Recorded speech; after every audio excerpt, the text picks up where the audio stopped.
¿Qué tal? Muy buenos días. La Escuela Libre de Derecho se honra en presentar al arquitecto Arturo Espuro Coronel en el Diplomado de Derecho Inmobiliario.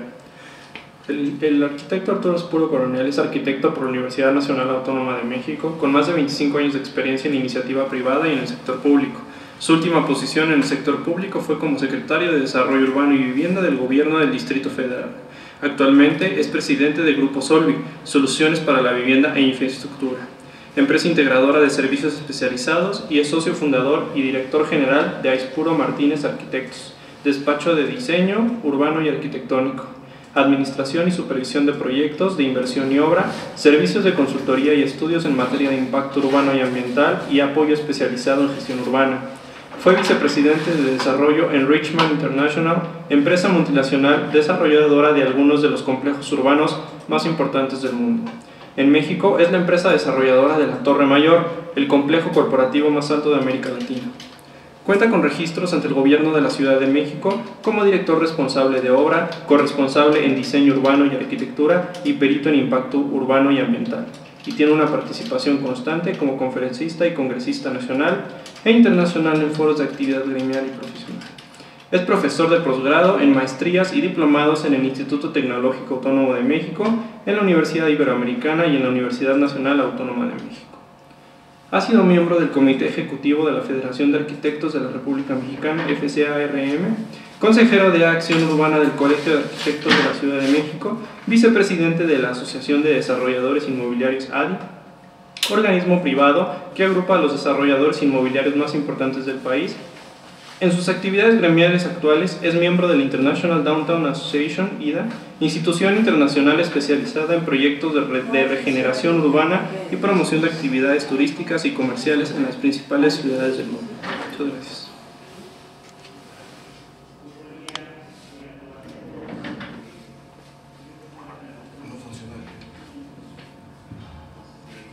Gracias, mi amable.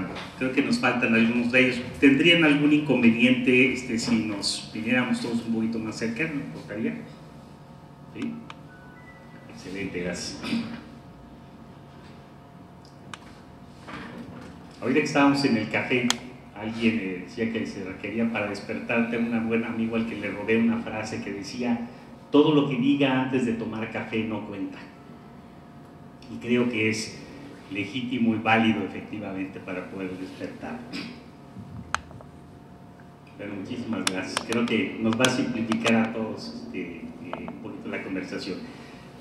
Hace unos minutos estábamos conversando con algunos de ustedes aquí ahorita previo al inicio formal de la clase y les decía, la intención de conversar este par de horas con ustedes tiene que ver obviamente, por supuesto, con el propósito fundamental de ustedes del diplomado, de que hablemos del tema de la ciudad, que hablemos del tema de la planeación y de todos y cada uno de los elementos de la ciudad, los que ustedes incluso de manera específica tengan un interés en particular. A mí me parece, sin duda alguna, que hablar de este asunto requiere una introducción básica, y cuando digo básica es de manera literal. Yo creo que el primer compromiso con ustedes tiene que ver, por supuesto, con tratar simplemente de esbozar justo qué es el tema de la ciudad y qué es el tema y la necesidad de la planeación de la ciudad como tal. Si nos remontamos incluso a la propia historia, siendo necesario recordar los nombres de las primeras ciudades, Ur, etcétera, etcétera, el propósito de la ciudad sin duda alguna es fundamental. Y es cuando el ser humano, a partir del crecimiento natural de las agrupaciones iniciales, tiene la necesidad de estacionarse en un sitio, de concentrarse allí en todas sus actividades, y por supuesto empiezan a surgir las especialidades de los grupos y de las personas dentro de ese asentamiento en particular. La ciudad y el Estado van mucho de la mano, la ciudad y el derecho van mucho de la mano. En el instante que estos primeros pobladores de un sitio deciden establecerse y realizar una serie de actividades colectivas, se hace indispensable que alguien en esa comunidad se encargue de las tareas precisamente de la administración de los temas comunes. Y en el momento que alguien se encarga de la administración de los temas comunes y en ese instante también surgen de manera natural en una colectividad conflictos entre las personas o diferencia de intereses entre sus actividades comunes, también surge la necesidad, ¿cómo se llaman? Los abogados. La necesidad justamente de dirimir en base a una serie de reglas básicas los conflictos y controversias, efectivamente. Entonces, es importante pues esto, porque de lo que vamos a hablar y en un salto gigantesco al día de hoy tiene que ver todavía con el mismo concepto fundamental. ¿Cómo le hacemos para resolver las diferencias entre las personas, entre sus necesidades, entre sus intereses? ¿Cómo resolvemos sus conflictos también? Y el tema de la planeación, en principio, es precisamente buscar y establecer un orden que en principio, justamente, conduzca a la ciudad hacia un espacio que genere las mejores condiciones para la realización de las actividades humanas en general. Eso es de manera sintética el tema de la ciudad y de manera, insisto, muy general y muy coloquial, cómo surgen y las razones de los principales actores y los principales elementos de la ciudad. El día de hoy, incluso en esta conversación decía, seguramente surgirá, lo voy a plantear desde el principio, para en un elemento contemporáneo empezar una discusión con ustedes a lo largo de este proceso de qué es y para qué sirve el tema de la planeación. Déjenme solo hacer otra introducción básica. ¿Por qué es importante, por qué es fundamental tener un mecanismo y un marco de planeación?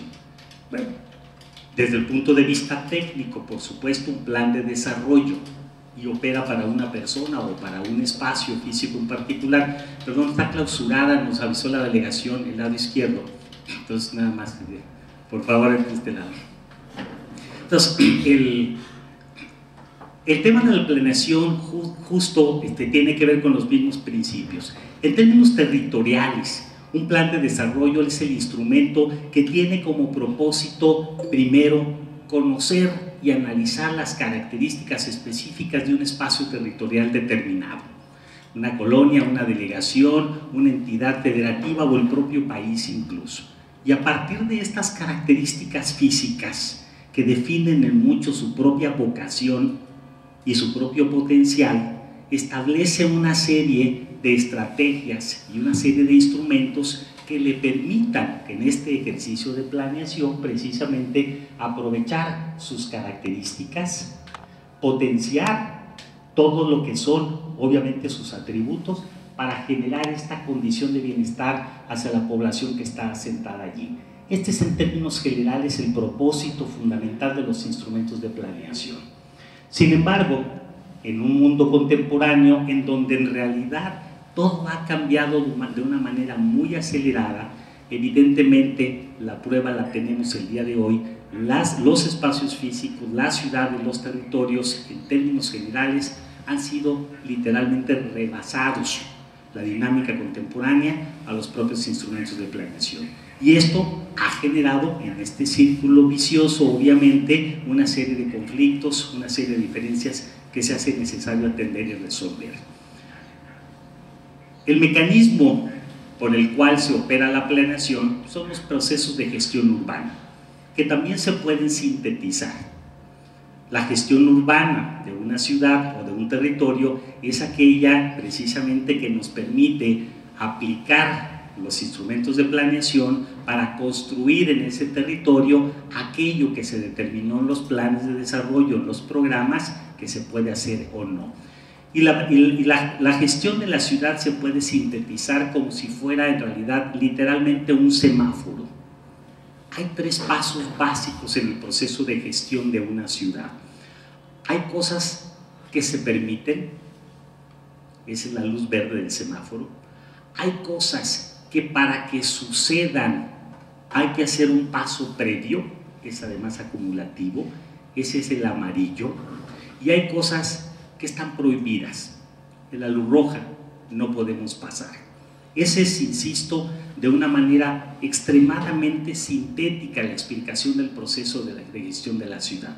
Y digo que es acumulativo, porque si se permite, basta cumplir con la elaboración y presentación del expediente técnico de lo que queremos construir ante una ventanilla delegacional en el caso del Distrito Federal, una municipal en el caso del resto de la República, para obtener, previo el pago de los derechos correspondientes, una autorización para construir.